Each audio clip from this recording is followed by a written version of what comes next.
होत असतील त्यांची आडनावं जर तुम्ही बघितली तर त्यांना का प्रश्न नाही विचारला जात जो पंकजा मुंडेला विचारला जातो, गोपीनाथ मुंडेंना विचारला जातो।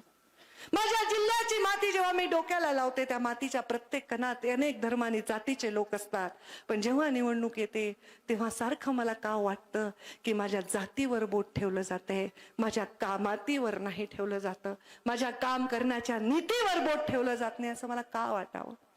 या सगळ्यांना पुन्हा निवडणुका लढायच्या आहेत, आपल्या प्रत्येकाला गावात जायचंय, लोकशाहीने निर्णय घ्यायचा आहे। मी बघा माझं राजकारण इथे सगळ्या समाजाचे बांधव आहेत, माझ्या राजकारणात मी कधी अभद्र भाषा बोलली नाही, कधी जातीभेद केला नाही।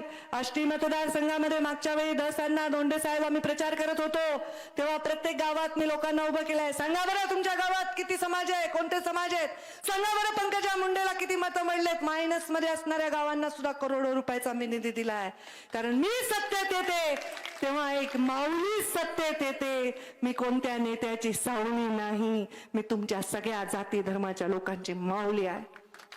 आणि म्हणून मी तुम्हाला हक्काने मतदान मागणार आहे आणि निर्णय आहेच, लोकांवर अन्याय झालाच आहे, लोकांच्या मागण्या योग्यच आहेत, मराठा बांधवांचा आक्रोश 100% योग्य आहे आणि त्याच्याबद्दल माझी भूमिका, माझ्या गोपीनाथ मुंडे माझा नेता, माझा पिता, माझा देवता, त्यांनी भगवान गणानूर सांगितली होती की मराठा समाजाला आरक्षण दिलं नाही आतापर्यंत कोणी, गोपीनाथ मुंडे सत्तेत आल्यावर ते दिल्याशिवाय राहणार नाही। कदाचित कदाचित कदाचित हा शब्द माझ्या माध्यमातून पूर्ण होणार असेल। बांधवांनो, कुठल्याही अपप्रचाराला बळी पडू नका। ओबीसींचं संरक्षण करताना मराठा समाजाच्या अधिकाराचं, त्यांच्या भविष्याचं रक्षण करण्याचं कर्तव्य माझं आहे। हिंदू धर्मात जन्म घेऊन सुद्धा माझ्या मुसलमान बांधवांच्या अश्रू पुरण्याचा धर्म माझा आहे। या बहुजनाच्या ओबीसीच्या सर्व जाती, मग तो पिवळा असेल, धनगर समाजाचं पिवळं वादळ असेल, मग ते मला बलुतेदार असतील, मग ते माळी समाज असेल, या सगळ्यांच्या भवितव्याचं कर्तव्य हे माझं आणि माझ्याबरोबर मंचावर बसणाऱ्या लोकांचं आहे। अरे मतदान देताना आपण इतके वर्ष कशा लोकांना मतदान दिलं होते, आपल्याला धावून आले पाहिजे, ते आपल्यासाठी काहीतरी करू शकले पाहिजे। देशात कोण प्रधानमंत्री होणार याच्याविषयी काही शंका आहे का तुमच्या मनात? कोण होणार आहे? आणि मग दुसरं कोण काय करणार आहे? कधीच कुठल्या मंचावरून मी राजकारण केलं नाही, कधीच जातीपातीच्या मंचावर मी गेले का? कधीच गेले नाही, पण कधीही माझ्यावरचा विश्वास कोणत्याही समाजाचा ढळला नाही।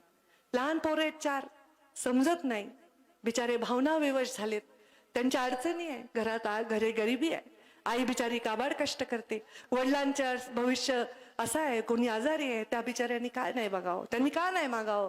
जरूर त्यांनी मागावं, का नाही त्यांना द्यावं? जरूर त्यांना द्यावं।